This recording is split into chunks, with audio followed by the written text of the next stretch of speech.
কিন্তু চন্দন সেনকে নিয়ে আলোয় ফেরা ছাড়া সেইভাবে এক্সপেরিমেন্ট করা হলো না। এটার কারণ কি? আপনাকে অত্যন্ত বাজে দেখতে এই কারণে।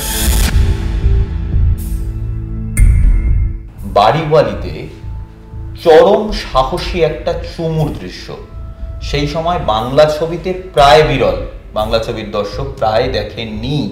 বিপরীতে টুম্পাদির মতো অমন শক্তিশালী অভিনেত্রী, অসুবিধা হয়নি। আমি ধরে নিলাম বর্তমান দিনে সৃজিত মুখার্জি, কৌশিক গাঙ্গুলি বা ভালো কোনো পরিচালক নতুন করে ছবি করার কথা ভাবছেন। চন্দন সেনকে কেন নেবেন বা নেবেন না? সন্ধ্যা চক্রবর্তীর পুত্র, আপনি লিলি চক্রবর্তীর মা দীপালি চক্রবর্তীর কোলে থেকেছেন। ঋত্বিক রোশন হলে বলা হবে নেপোটিজম, চন্দন সেন হলে নেপোটিজম বলবো না কেন?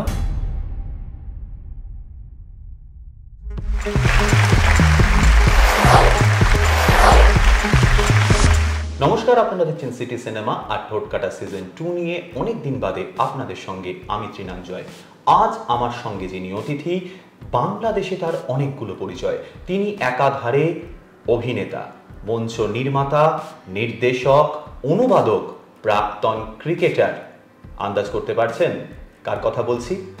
একদম ঠিক ধরেছেন। আজ আমাদের সঙ্গে আছেন শ্রী চন্দন সেন। চন্দন দা, সিটি সিনেমায় আপনাকে স্বাগত। ক্রিকেটার কথাটা যখন আমি উল্লেখই করলাম, তাহলে প্রথম প্রশ্ন, আমাদের এটা প্রথম বিভাগ যার নাম মুছে যাওয়া দিনগুলি।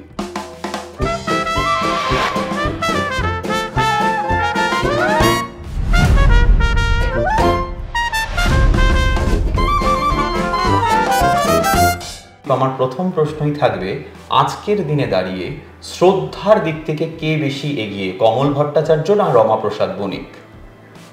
না, রমাপ্রসাদ বণিক অবশ্যই। এবং রমাপ্রসাদ বণিক শুধু একা নন, উৎপল দত্ত, কারণ যেহেতু উনি আমার জানগুরু। কমল ভট্টাচার্য থাকবেন, অবশ্যই থাকবেন। শুধুমাত্র ক্রিকেটের দিক থেকে কথা বললে কমল ভট্টাচার্য, কিন্তু সার্বিকভাবে যদি ভাবনাটা ভাবা যায় তাহলে উৎপল দত্ত। আমার পরের প্রশ্নটা ঠিক এইটাই ছিল।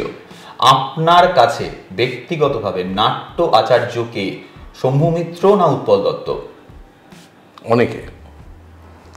অনেকে নাট্য আচার্য শ্রী শম্ভু মিত্রকে বাদ দিলে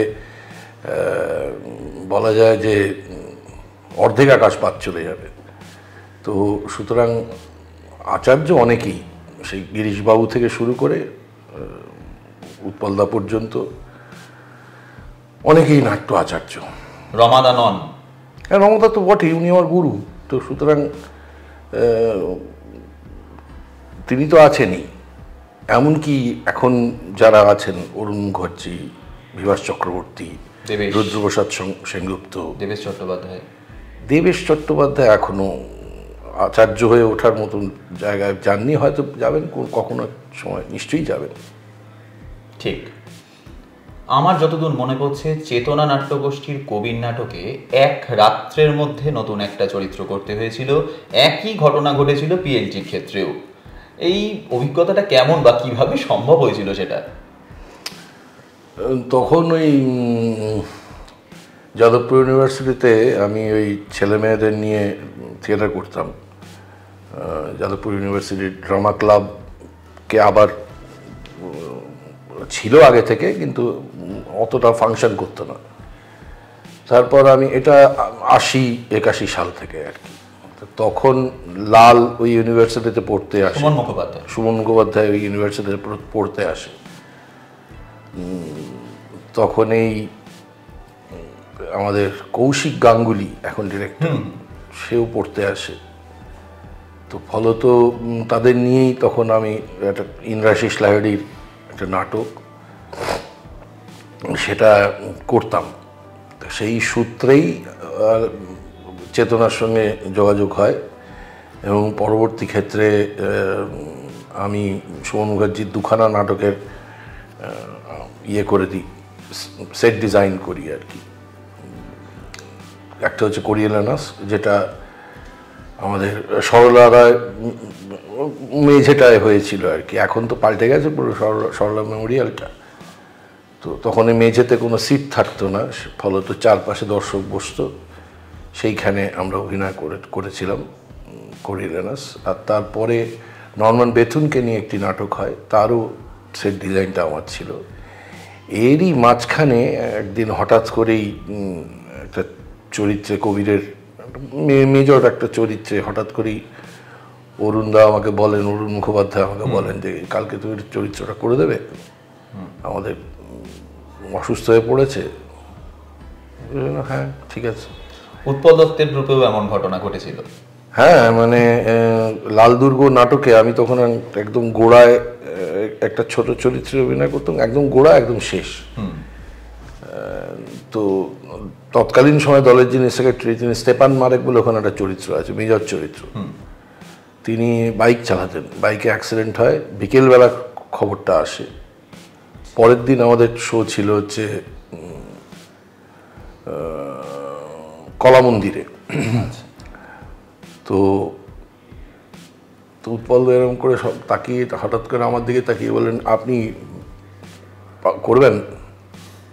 হ্যাঁ, কাল থেকে নেমে পড়ুন। কিন্তু তার থেকেও ডেঞ্জারাস অবস্থা হয়েছিল হচ্ছে কল্লোলে শোয়ের দিন বিকেলবেলা 4টের সময় যিনি অভিনয় করতেন, আমি সেখানে শঙ্কর বলে একটা ছোট্ট চরিত্রে তখন অভিনয় করতাম, যিনি অভিনয় করতেন, সেই সূত্রেই পরবর্তী ক্ষেত্রে আর কি ওইটা ঘটেছিল আর কি, যে এই তো আছেন কমরেড, ও উনি করে দেবেন। তো 4টের সময় খুব জরুরি একটা চরিত্র, ফার্স্ট সিনে, জাহাজের ওপর, তিনি বলেছেন যে তিনি আসতে পারবেন না। তো ফলত সত্য বন্দ্যোপাধ্যায় এবং মৃণাল ঘোষ তারা আমাকে প্রায় ছাগল টানার মতো করে টেনে নিয়ে চলে গেল। গিয়ে তখন উৎপল দত্ত নেই? হ্যাঁ হ্যাঁ। আচ্ছা আচ্ছা। তো এটা আগে, আচ্ছা, কল্লোলটা আগে। এরা বললে এ করবে, পারবেন, চেষ্টা করবে, পিপলস থিয়েটারে চেষ্টা করা যায় না, পারবেন না পারব, কাঁদতেন বাবু। হ্যাঁ, তো সেটা সবচেয়ে ভয়াবহ অবস্থা হয়েছিল।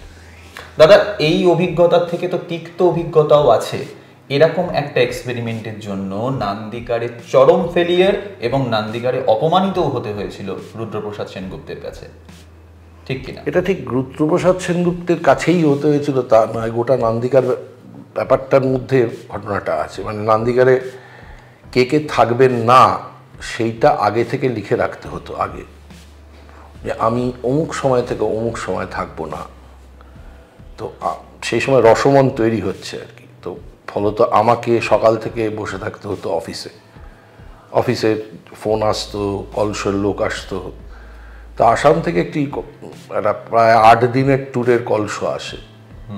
তো সেই সময় যা টাকা পাওয়ার বিষয় ছিল, আমি বার্গেন করে তার থেকে একটু বেশি টাকা মানে বার্গেন করি এবং তারা রাজিও হয়। আমি খুব লাফাতে যাই, গিয়ে বলি যে এরকম কলসো, কিন্তু আমি টাকাটা বাড়িয়ে দিয়েছি, আমি এইটা চাইছি। তো ভগবান দেখো, চারপাশে সবাইকে বলেন দেখো, পরের দিন জানা যায় যে ওই সময়টায় 9 জন উপস্থিত থাকবেন না, কিন্তু সেটা খাতায় লেখা ছিল না। আমি কিন্তু খাতা চেক করেছিলাম, চেক করেই বলেছিলাম। এবং বলা হয় আমাকে ইরেসপন্সিবল, ইত্যাদি বলা হয় এবং আমাকে সরিয়ে দেওয়া হয়। ক্রিকেটের জন্য রুদ্রপ্রসাদ সেনগুপ্তের থেকে একবার শুনতে হয়েছিল, take it you are not a genius. Obvious, এবং তিনি ঠিকটা বলেছিলেন, একদম ঠিকটা বলেছিলেন। আমাদের সেই সময় তো 3 দিনের লিগ হতো, 2 দিন খেলা হয়ে গেছে, 2 দিন ধরে। আর আমি জোরে বল করতাম, ফলত লম্বা স্পেলে বল করতে হতো আমাদের তখন, খুবই লম্বা স্পেলে, মানে টানা 10 ওভার বল করতে হতো, এরকম লম্বা স্পেলে বল করতে হতো। দিনের শেষে আবার এসে আবার টানা 10 ওভার। সেইটা শেষ করে যখন ঢুকেছি, আমি জানতাম শো আছে, ঢুকেছি, তখন এই অশোক বলে ছেলেটি এখন আর দলে নেই, সেই ছেলেটির চিকেন পক্স হয়েছে, সে আর অভিনয় করতে পারবে না। তো মিজারেবলি ফেল করলাম, শরীর দিচ্ছে না, ডায়লগ খুব একটা কিছু ছিল না, সেটাও ভুল করলাম। মানে আমাকে কিন্তু আগেই বলেছিলেন উনি যে দুটো কিন্তু একসঙ্গে হয় না, দুটোই 24 ঘন্টা সময় দিতে হয়। সো আই ফেল করার ফলে উনি আমাকে বরঞ্চ আমাকে একটা জীবনের একটা ডিসিশন নিতে উনি হেল্প করেছিলেন যে কোন দিক বেছে নেবেন। হ্যাঁ, যে কোনো একটা দিক বেছে নিতেই হবে, তা না হলে। আর সেই সময় মানে আই ওয়াজ ডিসিভড রাদার, আমার সঙ্গে রেলের একটা চাকরি হবে এরকম একটা বিষয় নিয়ে কথাবার্তা হয়েও হ্যাঁ আমার হতে পারেনি। ভালোই হয়েছে সেটা না হয়ে, তো চন্দন সেনকে আমরা পেয়েছি। তো এই ঠিক, আমি নাটক থেকে একটু সিনেমায় আসছি, সেটাও সেই মুছে দেওয়া দিনগুলির মধ্যেই। বাড়িওয়ালিতে চরম সাহসী একটা চুমুর দৃশ্য, সেই সময় বাংলা ছবিতে প্রায় বিরল, বাংলা ছবির দর্শক প্রায় দেখেননি। বিপরীতে টুম্পাদির মতো অমন শক্তিশালী অভিনেত্রী, অসুবিধা হয়নি? তো মূল সমস্যা এটা ছিল, সেটা হচ্ছে যে টুম্পাকে আমি প্রায় ওর যখন 5-6 বছর বয়স তখন থেকে চিনি। তো সেইটা সবচেয়ে বড় সমস্যা হয়ে দাঁড়িয়েছিল। কিন্তু তার থেকেও বড় সমস্যা ছিল সেটা হচ্ছে যে এর আগের একটা শট হয়ে গিয়েছিল যেখানে কাপড়টা, ওটা তো ঝড় চলছে, সেই ঝড়ের মাঝখানে কাপড় তুলতে এসছে, তখন ছেলেটির সঙ্গে দেখা হয়েছে, তারপর কথাবার্তা হচ্ছে। এই পুরো চুমুর দৃশ্যটা কিন্তু 2.5 পাতার একটা সিন, এবং ওই পুরোটাই চুমু খেতে খেতে কিন্তু পুরো সিনটা করা, এবং 125 লেন্স এমন একটা জায়গায় বসানো আছে যেখান থেকে যে যখন কথা বলবে তার মুখটা যেন লেন্সের দিকে থাকে। এটা হচ্ছে দ্বিতীয়। তৃতীয় হচ্ছে ওই কন্টিনিউটি মেনটেন করার জন্য শাড়িটাকে ঠিক মাঝখানে ওরই মধ্যে নামিয়ে আনতে হবে। চতুর্থত 1008 লোক দাঁড়িয়ে রয়েছে চারপাশে। এই এতগুলো ঘটনা ঘটেছিল হচ্ছে দৃশ্যটা। মাস্টার ঋতুপর্ণ ঘোষকে কেমন পেয়েছিলেন সেই জায়গায়? ঋতু, এটা এখন ও ঋতু নেই, সুতরাং এটা নিয়ে আলোচনা করে লাভ নেই। ঋতু গোড়ায় আমাকে নিতে চায়নি, সেটা মূলত নেওয়ার জন্য প্রধানত একজন, তিনি রবিরঞ্জন মৈত্র, বিখ্যাত এডিটর, এখন শুধু লেআউট করেন। রবিরঞ্জন মৈত্র এবং সুদেষ্ণা রায়, এরা দুজনে মিলে এই কাস্টিংটার জন্য প্রচণ্ড জোর দেন, কিন্তু ঋতুর গোড়ায় অ্যাকসেপ্টেন্স ছিল না। পরে যখন ওরা দেখায় যে এটা এই চরিত্রটার জন্য এই ছেলেটাকে এরকমভাবে দরকার, তখন ঋতু সেটাকে অ্যাকসেপ্ট করে। অপর্ণা সেনের ক্ষেত্রেও এরা গোড়া, মানে এদের স্ক্রিপ্টটাই এমনভাবে থাকে যে যেখানে ডিরেকশনটা করাই থাকে, মানে স্ক্রিপ্টটা পড়লেই বোঝা যায় যে ডিরেক্টর কি চাইছেন। তো ফলত যদি সেটা না পায় তখন এনারা কথা বলেন, কিন্তু তাছাড়া তার আগে কিন্তু কথা বলতেন, মানে ঋতু তো বলতোই না যদি না পাওয়া গেল। কারণ ঋতুর স্ক্রিপ্ট এমন এক, মানে যদি একটু কেউ সিনেমা বানাতে জানতেন, ঋতুর স্ক্রিপ্ট যদি কোথাও রাস্তায় খুঁজে পেতেন তিনি, তাহলে সেই স্ক্রিপ্ট দিয়ে সিনেমা বানিয়ে তিনি বিখ্যাত হয়ে যেতেন। কারণ স্ক্রিপ্টটাই এমনভাবে লেখা, জ্যেষ্ঠ পুত্র আমরা দেখেছি, হ্যাঁ, এমনভাবে লেখা স্ক্রিপ্টটা যে একটু সিনেমা সম্পর্কে যার ধারণা আছে সে কিন্তু ঋতুপর্ণ ঘোষের স্ক্রিপ্ট একবার হাতে পেলেই বানিয়ে ফেলতে পারবে। কিন্তু সেই ঋতুপর্ণ ঘোষের প্রথম পছন্দ আপনি ছিলেন না? না, আমি ছিলাম না, ওটা রবিরঞ্জন মৈত্র এবং সুদেষ্ণা রায়। দাদা, আমাদের এই বিভাগটার নাম লং শট, অর্থাৎ এইখানে দাঁড়িয়ে আপনি চন্দন সেনকে দেখতে পাচ্ছেন।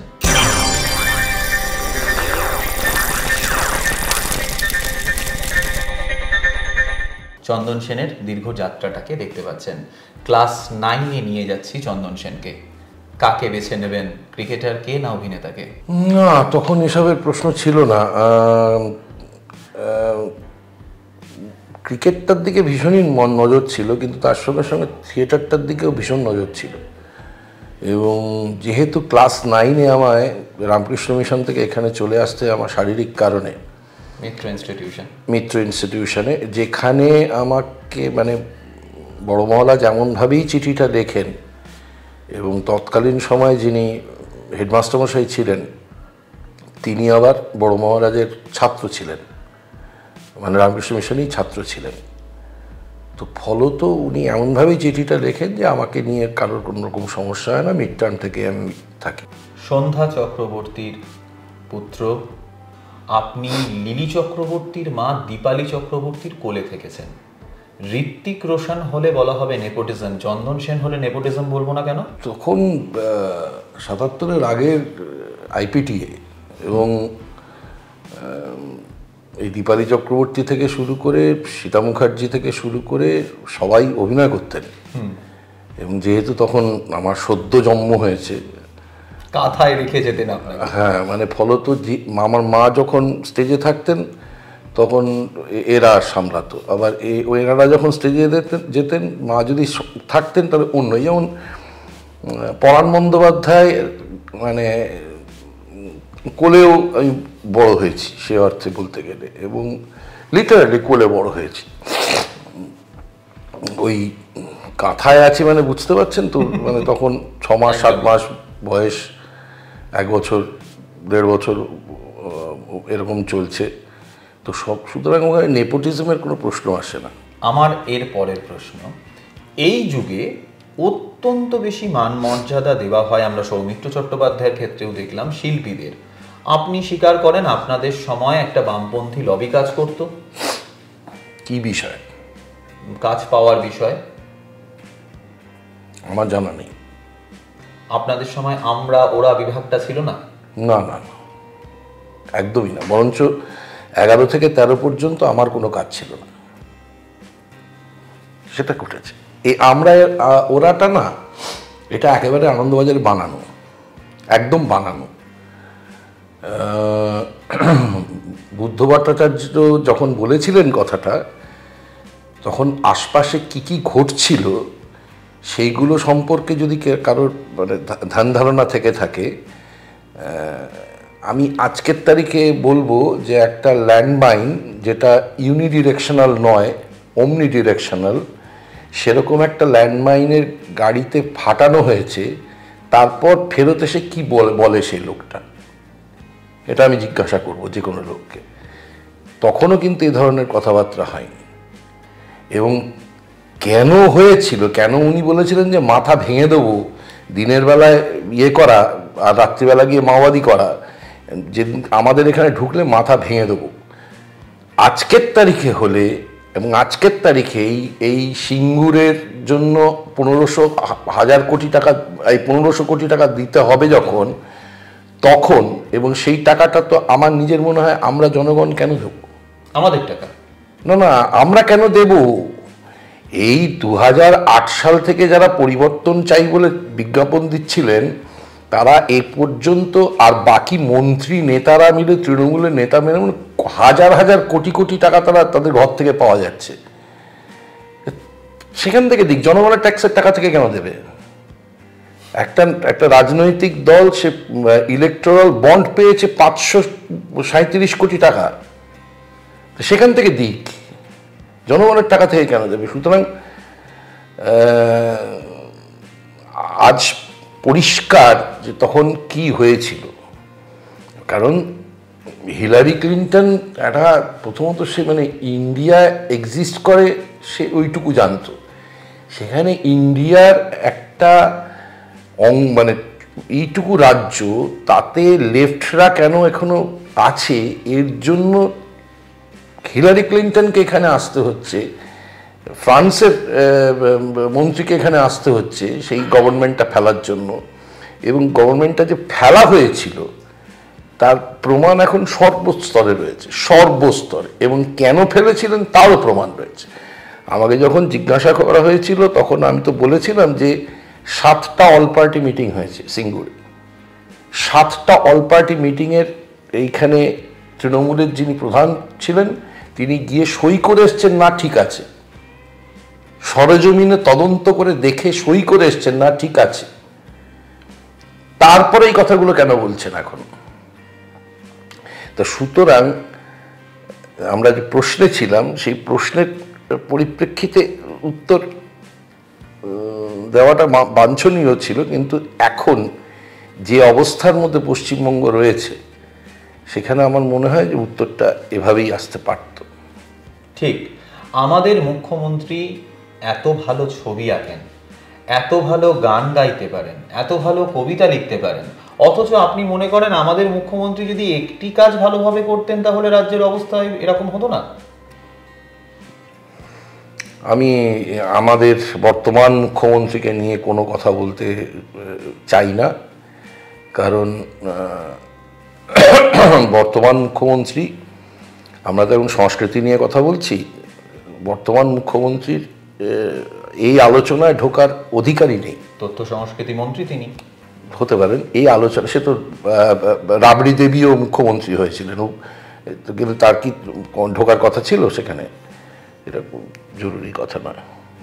ঠিক, আপনি মনে করেন বর্তমান দিনে যারা আসছেন, নায়ক দেবজিৎ ধরুন, যারা থিয়েটার থেকে সেভাবে আসেননি, তারা ক্ষণিকের বাঁচা বাঁচেন? সেটাই ঘটবে। তার কারণ হচ্ছে এটা তো পুঁজি। পুঁজি কখনো তার কোনো প্রোডাক্টকে সে বেশি দিন লিঙ্গার করতে দিতে রাজি থাকে না। করলে তার মানে ওই ডিমিনিশিং রিটার্ন বলতে যা বোঝায়, সেই ডিমিনিশিং রিটার্নে পৌঁছে যায়। ফলত সে সবসময় চাইবে যে এরা তো প্রোডাক্ট, কিন্তু যারা চেষ্টা করেছে যে অভিনেতা হয়ে উঠব, হিরো নয়, যেমন প্রসেনজিৎ চট্টোপাধ্যায়, তিনি থেকেছেন কিন্তু, এবং নিজেকে প্রমাণ করে থেকেছেন যে নিজেকে পাল্টানো যায়। দেবও সেটা চেষ্টা করছেন। হ্যাঁ, করছেন, আমি ওর চেষ্টাকে সম্মানও করি। বিষয় হচ্ছে লার্জার দ্যান লাইফের গল্প আজকের তারিখে আর বলা হয় না। আজকের তারিখের গল্প বলা হয় নেক্সট ডোর নেবারের গল্প, পাশের বাড়ির।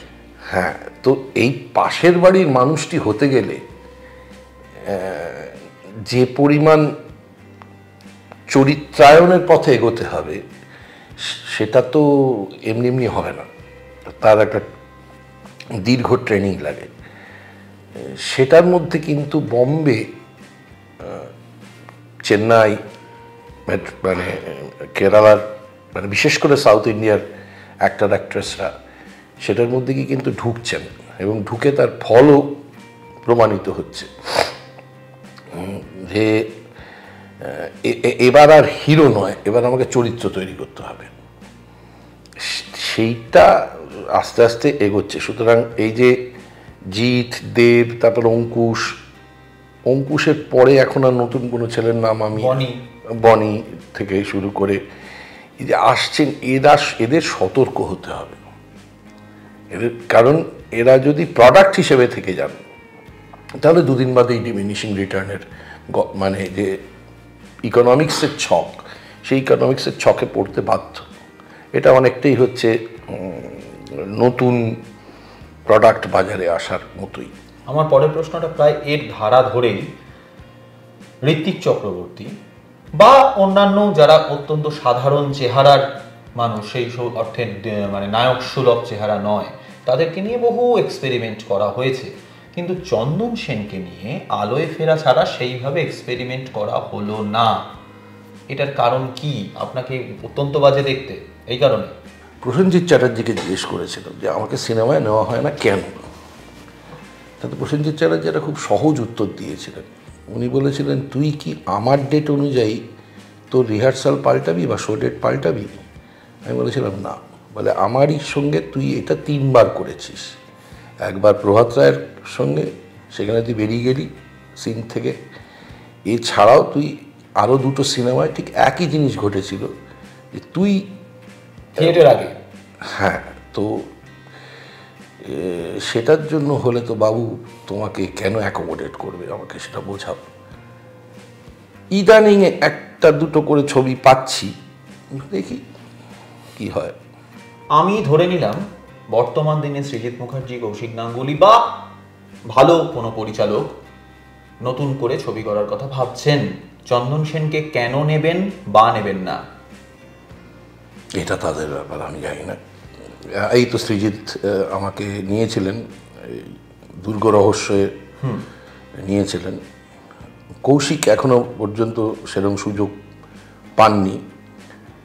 আমি একটা প্রশ্নে থাকতে চাইছি, আমরা ওরার প্রশ্নে আমি আসবো, ঠিক এই প্রশ্নটার জন্য একটা প্রশ্নে এরা কৌশিক এরা কেন আমায় নেয় না আমি জানি না। ঠিক, আপনি আরো একটা কারণ থাকতে পারে, সেটা হচ্ছে সিরিয়াল। আচ্ছা, নির্ভরতা, সিরিয়াল নির্ভরতা। হ্যাঁ, না, সিরিয়াল আমাকে সারা বছর খাওয়ায়। এরা আমাকে থিয়েটার করতে দিয়েছেন, যে না ও থিয়েটার করতে যাবে ওকে ছাড়ো, তার জন্য অ্যাকোমোডেট করেছেন আমাকে। সুতরাং সিরিয়ালকে আমি কখনো দ্বিতীয়তে রাখবো না।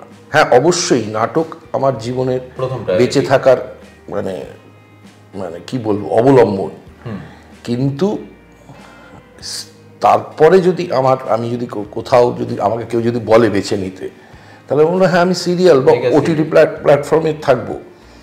কারণ সিনেমা আমাকে কোনোদিন নেয়নি এখনো পর্যন্ত সে অর্থে, যদিও মানে রিলিজড ফিল্মস আমার প্রায় 60-এর ওপরে, কিন্তু তার মধ্যে বাড়িওয়ালির মতো ছবিও রয়েছে, অনেক ছবি রয়েছে, কিন্তু সেক্ষেত্রে আমি সিরিয়ালকে খুব গুরুত্ব দিই। এটাও আর একটা কারণ হতে পারে আমাকে না নেওয়ার। আচ্ছা, আপনি বাম আমলে মোহরকুঞ্জের পরিকল্পনা করেছেন, মঞ্চ নির্মাণ করেছেন, আপনি বর্ধমানের কৃষ্টির মতো মঞ্চ নির্মাণ করেছেন, এই আমলে পারবেন? না, এই আমলে সম্ভবই নয়। মানে চূড়ান্তভাবে দেখা হলেও একে অপরের সঙ্গে সৌজন্যমূলক কথাবার্তা বলতেন, তার একটা বড় কারণ ছিল। একটা সিপিএম বিয়ে হতো না, সিপিএম না হলে এই 2000 পরবর্তী ক্ষেত্রে, মানে আমি বরাবর একটা কথা বলি যে সিপিআইএম পার্টিটা বেঁচে যেতে পারতো 2001-এ হেরে গেলে, পার্টিটা বেঁচে যেতে পারতো। এবং তৎপরবর্তী ক্ষেত্রে এরা মানে এর জন্য অনেক রকম দায়ী। মানে সিপিআইএমের দীর্ঘদিন ক্ষমতায় থাকার ফল হিসেবে, কোনো রাজনৈতিক দল দীর্ঘদিন ক্ষমতায় থাকলেই সেই শেক্সপিয়ারের পুরনো মানে ব্রুটাসের মুখ দিয়ে বলানো কথাটা সারা পৃথিবীতে সত্য, যে ক্ষমতা মানুষকে নষ্ট করে, এবং সর্বময় ক্ষমতা মানুষের আত্মাকে মেরে ফেলে। এবং যখন আমি ওই তৎকালীন সময় সিপিআইএমের মঞ্চে দাঁড়িয়েই বলতাম যে একটা কমিউনিস্ট পার্টি যখন ভুলে যায় যে বিজ্ঞানের সূত্র, যে প্রত্যেক ক্রিয়ার একটি সমান এবং বিপরীত প্রতিক্রিয়া আছে, এটা আপনারা ভুলে যাচ্ছেন, এবং ভুলে যাচ্ছেন বলেই আপনারা এর ফলও পাচ্ছেন। এবং বামফ্রন্টের এগেনস্টে মানুষ এতটাই রুষ্ট ছিলেন যে সেই প্রোপাগান্ডাটাকে গ্রহণ করেছেন। মানে বামফ্রন্ট জ্বলন্ত করাই হয়ে উঠেছিল, সেখান থেকে আগুনে ঝাঁপ দিয়েছে বলতে পারা যায়। ঠিক। আমি এখান থেকে একদম অন্য আরেকটা পরিচয় আসি, যে পরিচয় অনেকেই জানেন না। অনুবাদক চন্দন সেন। জুলিয়াস সিজার নয়, আপনি সিজারকে আরো বড় করে তুলে আনলেন অনুবাদে, সেইটা একটু বলুন। না, আমি এখনো পর্যন্ত গোটা 14 নাটক সেটাকে অনুবাদ করেছি, রূপান্তর বলা যায়। এখন একটা নাটক চলছে, হ্যাঁ এখন একটা নাটক চলছে অপবিত্র বলে, সেটারই নাট্য আননেই চলছে। আমি এখনো পর্যন্ত মোট 12টা নাটক করেছি আর কি। তো সেই 12টা নাটকের মধ্যে এই একটা হচ্ছে সিজার। আমার আসলে সিজার করতে গিয়ে সবসময় যেটা মনে হয়, যখন জুলিয়াস সিজার পড়তাম, যে ক্যাসকার এত রাগ কেন, কি কারণে, সেইটা নাটকে কোথাও ব্যাখ্যায়িত নয়। আছে, কিন্তু মানে সেটা এমনভাবে আছে যে যেটার সঙ্গে ইউরোপিয়ান মানুষ ছাড়া খুব সরাসরি যোগাযোগ তৈরি করতে পারেন না, ভারতের, হ্যাঁ পারেন না। এটা আমি আফ্রিকায় গিয়ে যখন সিজার দেখেছিলাম, জুলিয়াস সিজার দেখেছিলাম, তখনই আমার কাছে আরও বেশি করে মাথায় চাড়া দিয়ে, ওরা কিন্তু ওদের ইয়েতে জুলিয়াস সিজার করেছিল, ওরা সোয়াহিলিতে মানে জুলিয়াস সিজার করেছিল। আমাকে ওই সিন বাই সিন দিয়ে দিয়েছিল যে কি হচ্ছে সিনের মধ্যে, কারণ ওরা কিন্তু একদম পুরোটাই ওখানে একটা ট্রাইব, সেই ট্রাইবে কি করে মাথা হয়ে উঠছে সেইটার গল্প বলেছে ওরা, কিন্তু বলেছে যে আমরা এটা শেক্সপিয়ারের জুলিয়াস সিজার থেকেই নিয়ে পড়ছি। আমার প্রত্যেকবার মনে হতো যে সমস্ত চরিত্রগুলো খুব বিরোধী, এবার ব্রুটাসকে আমি দেখতে পাচ্ছি, ব্রুটাস কোন এত দোদুল্যমানতা কেন ব্রুটাসের কাছে তো খুব পরিষ্কার গণতান্ত্রিক নয়, তাকে সরিয়ে দাও, এত দোদুল্যমানতা কেন? এইগুলো খুঁজতে গিয়ে দেখতে পেলাম যে ওর লাইফে, মানে জুলিয়াস সিজারের লাইফটাই এত চমৎকার, তার মানে এত উত্থান পতন ঘটেছে তার জীবনে, যে ওই জায়গাটা যদি পরিষ্কার না করি তাহলে আমরা সেকেন্ড হাফ থেকে জুলিয়াস সিজারে ঢুকেছিলাম, ফার্স্ট হাফটা আমরা ওই জুলিয়াস সিজারের লাইফটা এস্টাবলিশ করেছিলাম, মার্চেন্ট অফ ভেনিসের জন্য ভেবেছিলাম যে কেন একজন জুকে ওরা অত অপমান করে, জুয়ের রাগটা কোথায়, তার হিস্টোরিক্যাল পার্সপেক্টিভটা যদি না থাকে তাহলে এই থিয়েটারের যে পার্সপেক্টিভ আছে সেই পার্সপেক্টিভটা বোঝাটা খুব মুশকিল হয়। কারণ আমার কাছে ওইটা খুব ইম্পর্ট্যান্ট হয় যে কেনটা, কারণ আমরা বহু সময় যেটা হয়, আমরা দারুণ একটা গল্প বললাম, একটা ছেলে কি প্রচণ্ডভাবে অপমানিত হচ্ছে, একটা মেয়ে আত্মহত্যা করছে, কেনটা বলি না। কারণ কেনটা বলতে গেলেই আমাকে একটা সোশ্যাল কমেন্ট করতে হয়, আমাকে একটা পলিটিক্যাল কমেন্ট করতে হয়, আমাকে একটা হিস্টোরিক্যাল কমেন্ট তুলে আনতে হয়, হ্যাঁ একটা হিস্টোরিক্যাল কমেন্ট করতে হয়। তো সেই সোশ্যাল পলিটিক্যাল হিস্টোরিক্যাল কমেন্টগুলো আমরা অ্যাভয়েড করে যাব, কেননা তাহলেই আমাদের পক্ষভুক্ততায় ভুগতে হবে। এটা একটা দীর্ঘদিনের বক্তব্য, ওটা হলেই নাকি সে শিল্পী হয় না। তো আমি একদিন বলেছিলাম তাহলে গোটা রবীন্দ্রনাথ ঠাকুরকে বাদ দিয়ে দে, গোটা শেক্সপিয়ার বাদ দিয়ে দে, অনিলকে বাদ দিয়ে দে, তাহলেই তো মিটে যায়। কারণ এরা আর কিছুই বুঝতেন না, এরা সবসময় এমন তাহলে তো মানে বাঙালির সবচেয়ে প্রিয় গোয়েন্দা তাকে বাদ দিয়ে দিতে হয়, শরদিন্দুবাবুকে বাদ দিয়ে দে, কারণ উনি বারবার করে বলছেন আমি সত্যান্বেষী, এবং সত্যান্বেষী কি খুঁজে সত্যটা উদ্ঘাটন করছেন, সামাজিক সমস্যা।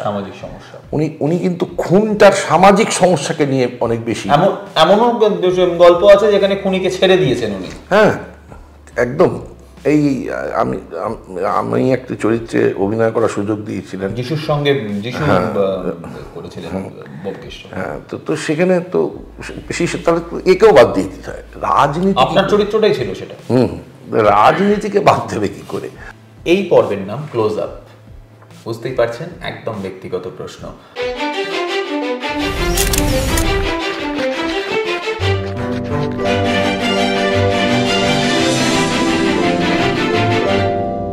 কোটায় চাকরি পেলেন না, সেই জন্য ক্রিকেটের উপর অনীহা তৈরি হলো।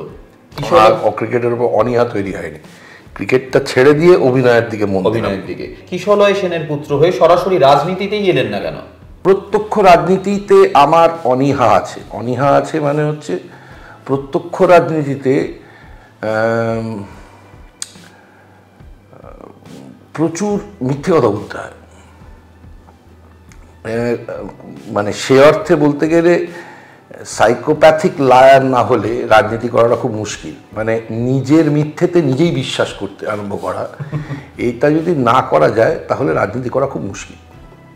বেশ, আপনি আমাদের সকলকে গর্বিত না, আমি কিন্তু তার সঙ্গে সঙ্গে একটা কথা বলতে চাই যে সবাই যে সেটা করে তেমন কিন্তু নয়। আচ্ছা, ব্যতিক্রম আছেন, প্রচুর ব্যতিক্রম আছে যারা, তবে অ্যাক্রস দ্য মানে পার্টি লাইন, মানে ভারতবর্ষের বুকে যতগুলো রাজনৈতিক দল আছে, একজনের নাম করুন যে মিথ্যাচার করেন না। আমার কেন জানি না মনে হয় যে বুদ্ধদেব ভট্টাচার্য অনেক স্পষ্ট ছিলেন, পরিষ্কার ছিলেন। অশোক মিত্র, যদি একজনের নাম করতে হয় তাহলে আমি অশোক মিত্রের নাম করব, যিনি অনেক স্পষ্ট ছিলেন। বুদ্ধদেব ভট্টাচার্য অনেক স্পষ্ট ছিলেন। ঠিক দাদা, আপনি আমাদের সকলকে অহংকারী করেছেন। প্যাসিফিক মেরিডিয়ান রাশিয়া থেকে আপনি মানিকবাবুর মেঘ। The cloud and the man এর জন্য শ্রেষ্ঠ অভিনেতার পুরস্কার পেয়েছেন। হলে সব থেকে বেশি কাকে মিস করেছেন? মাকে, সন্ধ্যা চক্রবর্তীকে? একেবারেই। কারণ আমার মা, আমি আজকে বহুবার বলেছি আমি যে আমাকে যে সামান্য অংশের মানুষ পছন্দ করেন এটা হতে পারতো না আমার মা যদি আমাকে 21 বছর বয়সে বলতেন না যে যাও গিয়ে রোজগার করে নিস, আমি আর পারছি না, আমার একার রোজগারে আর হচ্ছে না, তাহলে আমার এখানে থাকা হতো না। দিনের পর দিন টিভি হয়ে গেছে, গয়না বেচেছেন, হ্যান করেছেন, ত্যান করেছেন, খেতে পাননি, কিন্তু আমাকে কখনো কোনোভাবে বুঝতে দেননি যে আমার 10 টাকা করে দিনের পাওনা থাকতো, আমার টাকাটা এসে গেছে, কিন্তু উনি বুঝতেও দেননি। দুপুরবেলা খাওয়া হয়নি মহিলার, এগুলো আমি পরবর্তী ক্ষেত্রে আবিষ্কার করেছি। ক্লোজ আপ রাউন্ডের শেষ প্রশ্নে আসবো চন্দন সেনের কাছে, একদম ব্যক্তিগত চন্দন সেনের কাছে।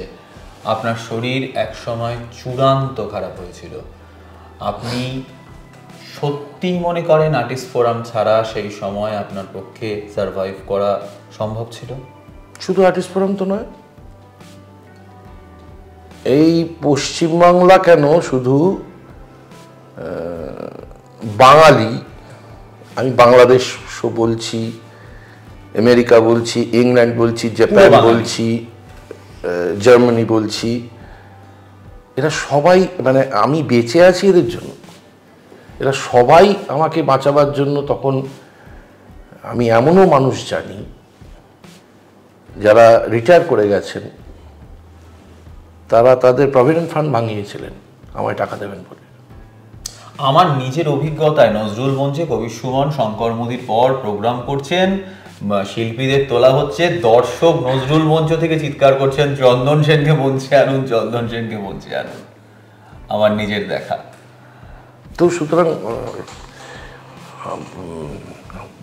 বিভিন্ন অঞ্চলের মানুষ আমাকে বাঁচিয়েছেন, এবং তাদের বাঁচানোর যে কারণগুলো ছিল, সেটা কারণ রাজনৈতিক কারণ থাকতে পারে, সাংস্কৃতিক কারণ থাকতে পারে, আমি বন্ধ করে দিলে সেই কাজগুলো তাদের অপমান হবে। সব থেকে বেশি ভালোবাসা আমার মনে হয়, আমি বলছি যে আমি খুবই রেসপন্সিবল হয়ে যাব যদি আমি এর মধ্যে কোনো একটা কাজ বন্ধ করে দিই।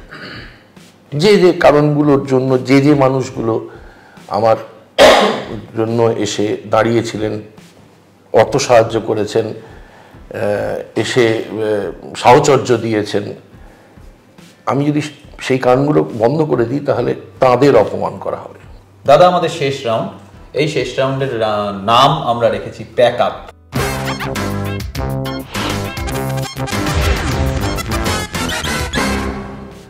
এখানে আমরা একটা মাত্র প্রশ্ন করি, এবং বোধহয় আপনার ক্ষেত্রে প্রশ্নটা খুব মজার হবে। আপনি ঠিক কতবার মারা গেছেন, মানে চন্দন সেনের মৃত্যু সংবাদ কতবার পাওয়া গেছে? বার দুয়ে। একবার রাত 12টার সময় আমি বলতে বাধ্য হলাম আর কি, যে প্রেত লোক থেকে বলছি ইত্যাদি ইত্যাদি, তো মজা করেই বলেছি, এরকম বার দুয়েক মেরে ফেলেছিল আর কি। 5টা ওয়ার্ড বলবো আপনার কাছে, একদম না ভেবে উত্তর দেবেন। উত্তম মানুষ করে না সেরকম। আমার মতে পৃথিবীর অন্যতম শ্রেষ্ঠ অভিনেতা সৌমিত্র চট্টোপাধ্যায়। আমার মতে থিয়েটার, বাংলা থিয়েটার এবং বাংলা সিনেমা তথা ভারতীয় সিনেমার অন্যতম শ্রেষ্ঠ অভিনেতা বুদ্ধদেব ভট্টাচার্য। সম্পূর্ণ আমার মতে অনেকটা অভিমন্যুর মতো। Charlie Chaplin. পৃথিবীতে যদি দেবতা বলে কিছু থেকে থাকে তাহলে চার্লি চ্যাপলিন হচ্ছেন একজন দেবতা। প্যাক আপ মানে হয় রিহার্সাল, নয় বন্ধু বান্ধবের বাড়ি যাওয়া। আপনারা শুনলেন অকপট চন্দন সেনের কথা। ঠোঁটকাটা উনি বরাবরই, তাই ঠোঁটকাটায় ভীষণভাবে সাবলীল। চন্দন সেনের মতো আরও এরকম পশ্চিমবঙ্গের বিখ্যাত ঠোঁটকাটাদের আমরা নিয়ে আসি এই আসরে। ঠোঁটকাটার আসর কেমন লাগছে আপনাদের জানান আমাদের। টলিউডের বিভিন্ন দিকের খবর পেতে আপনাদের চোখ থাকুক সিটি সিনেমায়। নমস্কার। টলিউডের latest update, gossip and entertainment পেতে সাবস্ক্রাইব করুন শুধুমাত্র সিটি সিনেমা, আর ফলো করুন সিটি সিনেমার Instagram, Facebook, Twitter and ShareChat page.